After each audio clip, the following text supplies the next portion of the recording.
Great, thank you. Thanks, and good morning, good afternoon, good evening, everybody. And so we are here to talk about what's new with Neo4j 4.3.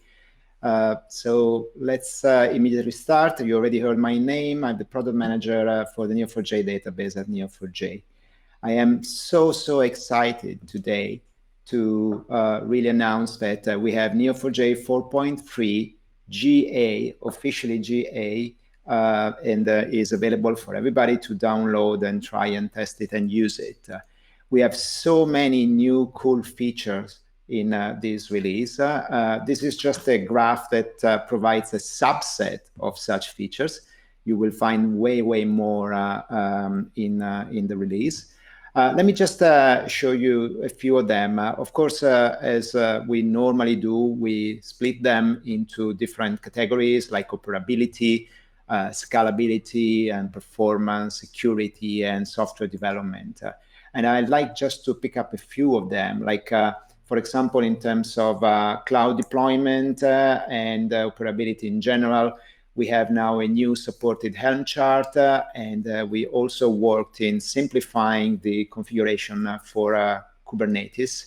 Or when we talk about database management in cluster, we have a new way to seed a database when we want to create a new one from perhaps a dump or restore.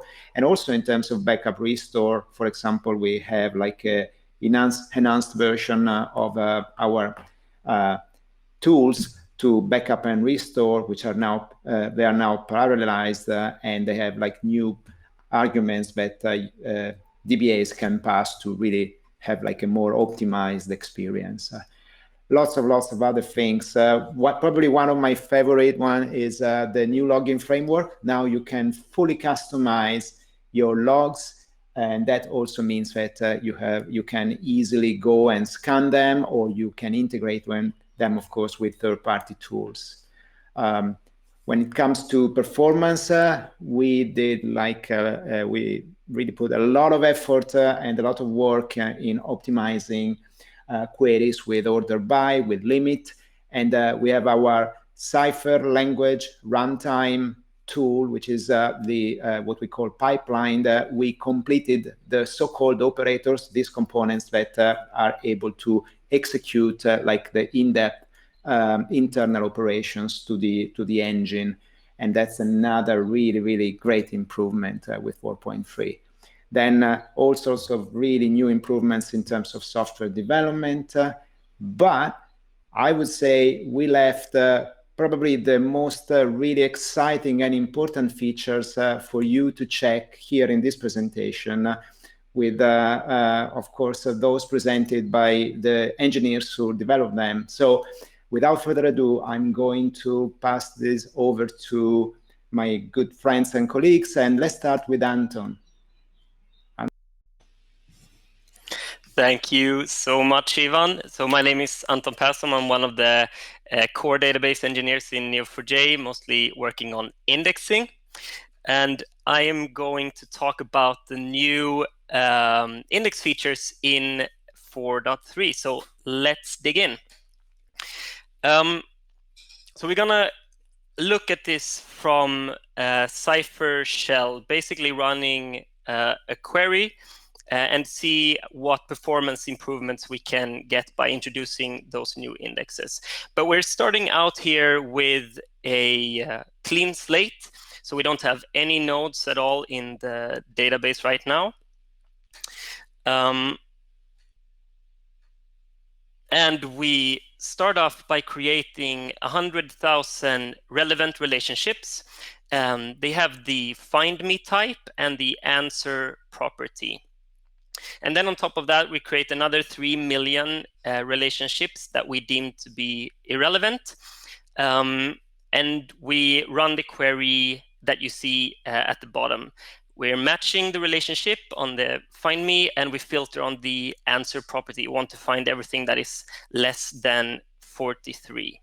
So let's see. We're starting off with no indexes at all. And we run the profile on the query to see what Cypher plans for us.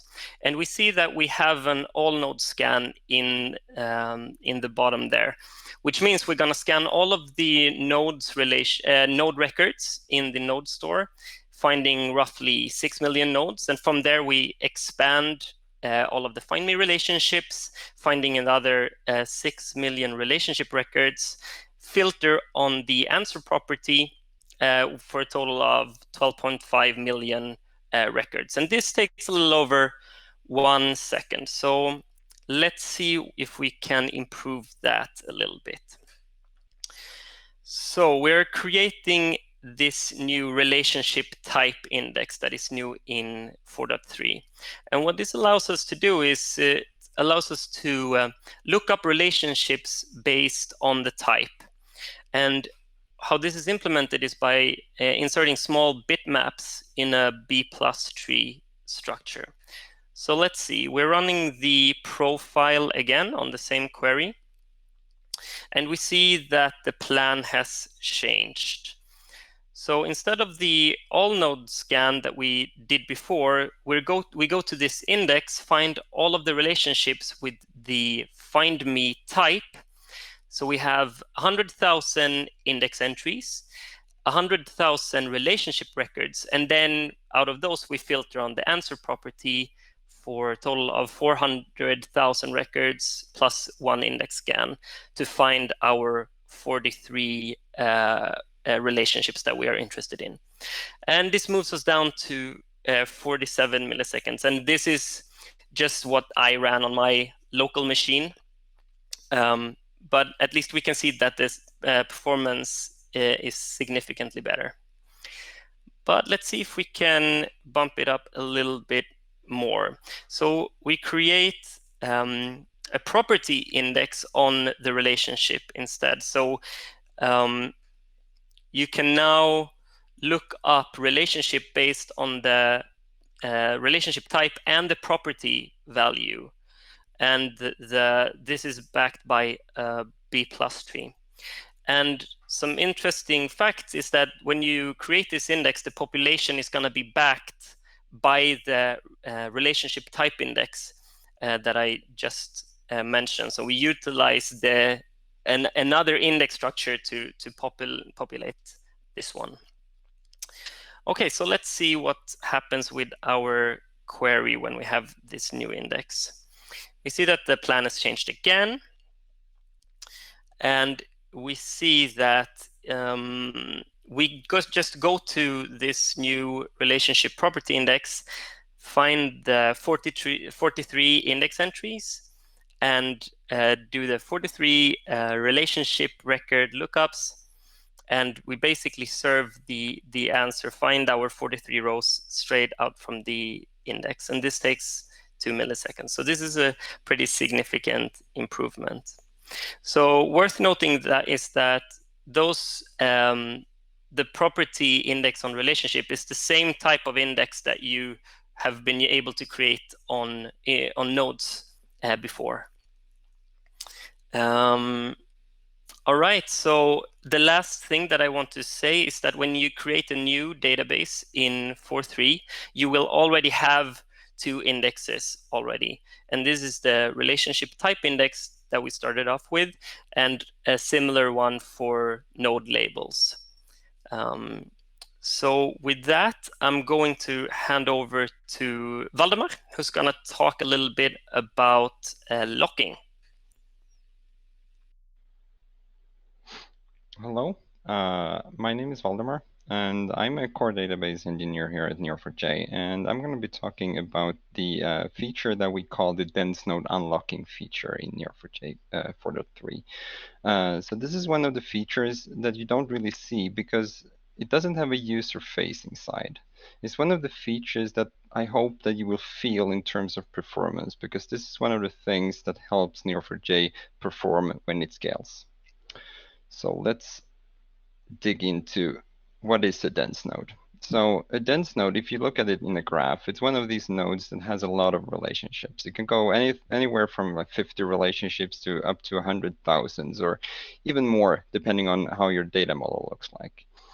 And this, of course, is a database. We need to store this at the hard drive somehow. So let's take a look on the physical representation of this.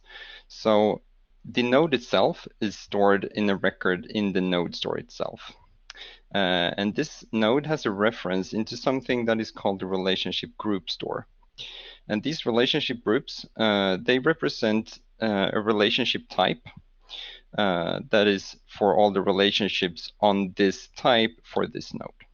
So in this case, you will see we have two relationship groups. One is representing the speaks at group, and one is the attends to group.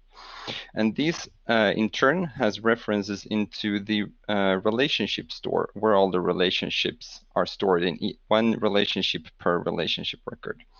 And worth noticing here is that the relationships themselves, they're stored in double linked lists that we call relationship chains. We'll come back to that in a little bit. So to understand the locking problem that we're talking about here is if we're imagining a scenario where we have a transaction that just wants to connect one node to another node that is dense. This will take locks on the nodes to ensure that we keep the data integrity and we can modify these relationship chains safely and secure way. So if we have another concurrent transaction that wants to do the same thing at the same time, there's going to be an issue because it can only take the lock on itself. It has to wait for the lock on the dense nodes. So if you have a lot of concurrent things going on at the same time, they're going to have to wait. So the more you scale, the bigger your problem, or the more concurrent updates you want to do. So what can we do instead? If we go back to these relationship chains and we don't lock the node, so we have to come up with something better. So we let each transaction lock two consecutive relationships in this chain, which they can take to different parts of this chain.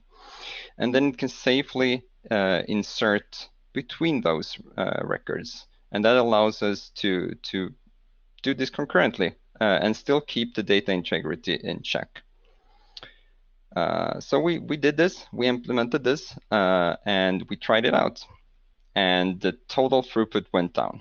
So is it not really working? Why do we see the total throughput going down? So in order to understand this, we need to take a look at the locks. We take more locks, and when you take more locks, you have a higher risk of deadlocks. And the deadlock is going to force your query to retry. So just a quick overview of what is the deadlock and why do they occur. So if we think about here, we have two concurrent ongoing transactions. The first transaction takes a lock, and the second transaction takes another lock. And then the first transaction wants to take the lock that the second transaction is holding, so it has to wait for this lock. And then if in turn, if the second transaction wants the lock that the first one holds, we have a deadlock, and we'll have to retry and hope that this doesn't happen again. So the universal way of solving deadlocks is to ensure that locks are taken in order. But how do we do this? So if we just take a look at one single transaction that is going to do a bunch of updates, so we can see here we create a relationship between a dense node and a node. This is going to take a few locks. We create another in the same transaction, and then we do a bunch of extra work. So it's clear here that the way that the transaction itself is created by the user is going to affect the order of the locks. And if the locks are taken out of order, then we're going to have a risk of deadlocks. So what can we do here? So we had to come up with a complete new locking scheme that pushes most of the locks into the commit phase. Because at the commit phase, we have the full transaction. We know everything that the user is trying to do. We know all the locks that we're going to need to be able to keep data integrity, so we can take the locks in order. And this is going to help us almost eliminate all possible deadlocks. So that is really nice. So to sum this up, we have the granular locking on the dense node relationship chains. And this allows us to do concurrent updates, both additions and deletions. And then we have reworked the locking scheme So we now take sorted logs, and this reduces a lot the risk of getting unexpected deadlocks. But it also has the benefits that we're holding a lot of logs for a much shorter duration, and this helps up the performance in these scenarios a lot. So you should try it out. And with that, I'm going to hand over to Hugo.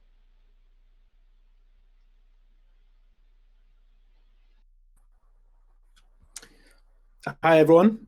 I'm Hugo. I'm an engineer on Neo4j's clustering team. And I'm here to talk to you about the changes that we've made to Neo4j clusters in 4.3. So there have been a lot of them. They mostly focus on performance, operability, flexibility, stability, things like that. Today, I'm just going to talk to you about two in particular, server-side routing and replica-only clusters. And the common theme for both of these features is flexibility. So hopefully they will allow you to run your Neo4j 4.3 clusters in more situations more easily. So the first of those features, server-side routing. What is it? Server-side routing essentially is an addition to what we previously called client-side routing. So if you've used Neo4j in action before, you'll be familiar with getting a Neo4j driver instance and submitting queries to the cluster using that. The way that that works is that the driver instance traditionally would have gone to the cluster and said, give me all of your addresses and tell me what each machine in the cluster can do. And then the driver would look at the query itself and say, right, well, this is a write query, so I'm going to send it to this machine over here because I know that machine is a leader and can do writes. This was great, right? It was simple and it was efficient because basically every query, provided the driver's information was up to date, had a single round trip. As people's network topologies got more complicated, so as they started to use proxies and load balancers and firewalls and network address translation, Kubernetes, Docker, you name it, anything that you're probably using today, the key assumption built into client-side routing, which is that drivers will be able to directly address each individual machine in a cluster, has started to break down. And that is the problem that server-side routing is designed to fix. And what it does is it means that each machine in the cluster collaborates to forward queries to wherever they need to go. And then it proxies the results back transparently, right? So you see this example here with an open network. Maybe your client application is in the same VPC as your cluster, or perhaps they're all on the open internet if you like to live dangerously. And the client is able to say, right, well, I've got a write query. So I will send all of my write queries, which is the yellow line, to the core machine, which is operating as a leader. And it's able to make that distinction, and it's able to send the queries that way. On a private network, where your client-side applications are perhaps on the wider internet, whilst your cluster members are behind a firewall, that stops being possible, because the firewall or the load balancer is exposing one single load balanced address. So when the client sends a query to a specific address, it doesn't know where that middleware is going to end up sending the query. So the cluster has to step in and basically pick up things that have ended up in the wrong place and transparently forward them and then proxy the results back, and do so efficiently so that the client doesn't even have to notice. There are a bunch of different advantages to this. A few of them that are worth mentioning are that if you have been using Neo4j for a long time and you've used drivers in a bunch of different ways, you may be familiar with something called a not a leader error, which is something that happens when you submit a write query to a cluster, but your driver's routing information is a little bit out of date. It requests a table every so often, and it hasn't requested one for a while. And in the meantime, there's been a leader switch, right? Your cluster has decided that a different machine in the cluster is going to be the machine to accept writes now. The driver would send the write there, and they would get an error, or they would retry, depending on how they'd used it, but they might see an error.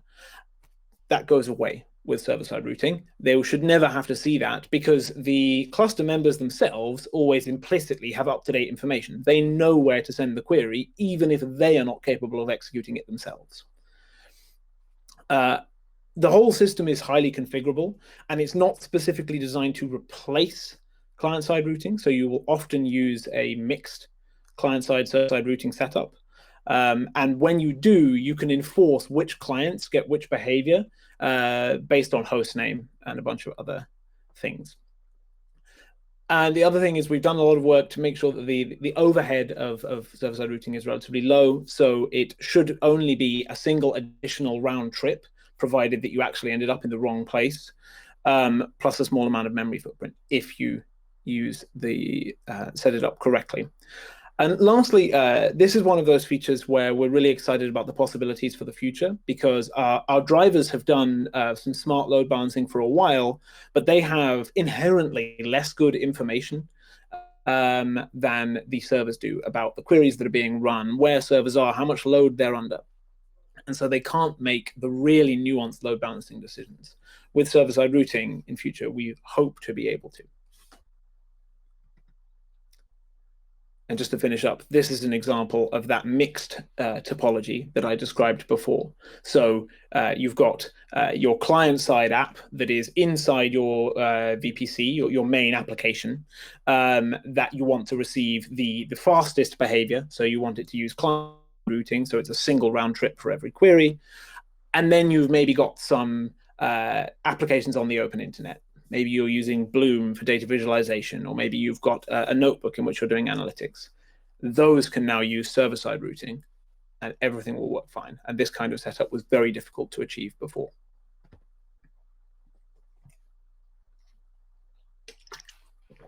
Okay, on to replica-only clusters. This is something that Alicia actually referred to earlier in her previous talk, where now you will be able to use read replicas for analytics. So this should be a really exciting capability.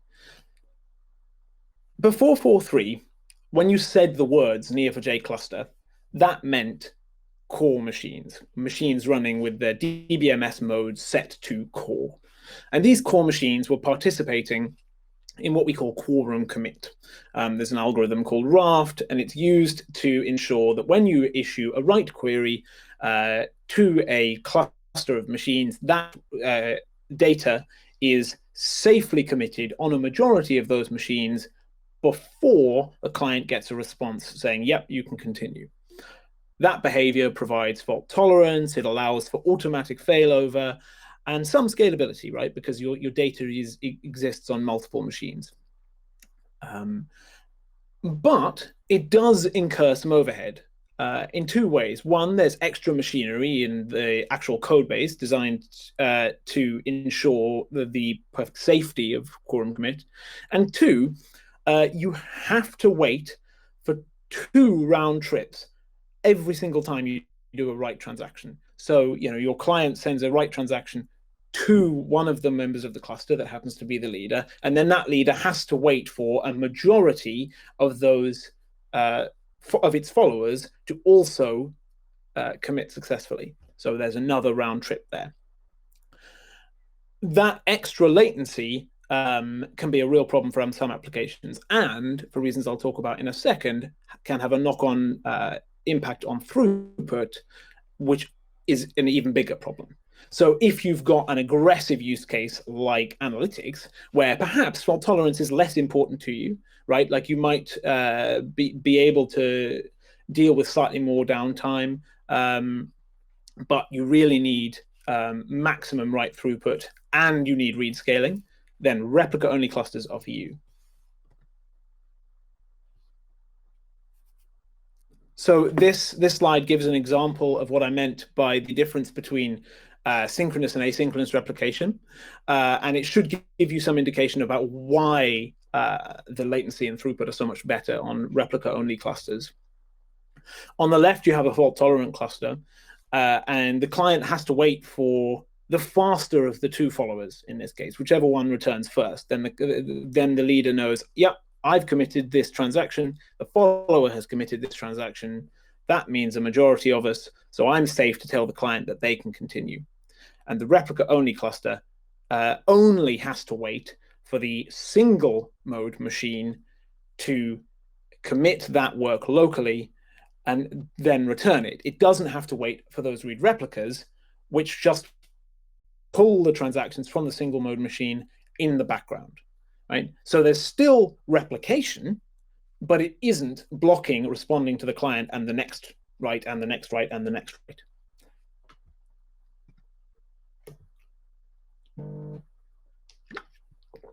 Something that surprised us when we were actually doing this work was the difference in throughput. So we expected the latency to improve because of the different number of round trips, as you can imagine. But actually, it turns out there was an appreciable improvement in terms of the raw numbers of transactions you could commit in a period of time. And when we dug into this, there were a few potential causes, but essentially it boils down to lower contention, right? So remember I said that there's extra machinery when you're doing your fault-tolerant clusters. Well, some of that machinery does I/O for every transaction, extra I/O, which reduces your throughput because you're all contending for the same disk bandwidth. But also, as you're waiting for that replication, remember it's synchronous replication. So on the leader, it does a transaction and it sits there waiting for a follower. You're holding those write locks for your transaction that entire time. So actually, that replication really can increase the contention on locks and decrease your concurrency and your throughput. I should touch on a couple of the drawbacks to replica-only clusters before I wrap up. So there's no concept of automatic failover. In the event that the single instance in your cluster happens to fail, you must manually promote a read replica by shutting it down and changing its mode. So it's not like with a set of core machines where when one dies, another will be elected the leader. And read replicas are still supported by cores as well. So you could have a fault-tolerant cluster with read scaling. But in that case, you will still suffer the write throughput and latency penalty versus a replicas-only cluster, which only has a single instance that accepts the writes. All in all, we're really excited about this feature. We think that it opens doors for those kinds of users who need this performance and don't necessarily need the fault tolerance. So it gives them that flexibility, which has been the theme of our work in 4.3, particularly our analytics users. And with that, I shall pass back to Ivan.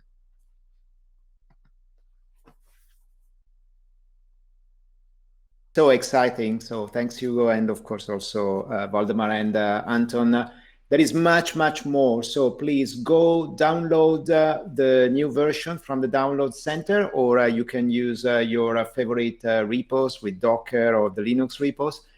The release notes provide a full list of all the changes and all the new improvements. And of course, if you want to know more, you can go and check the documentation. But even more important, don't forget, we are also committed to open source. So please go check on GitHub. You can study, analyze, you can review, you can help us with, of course, the code that you can find there. And you are, of course, also free to use it under the open source licensing agreement. So thanks again, and I hope to see you again in one of the next presentations.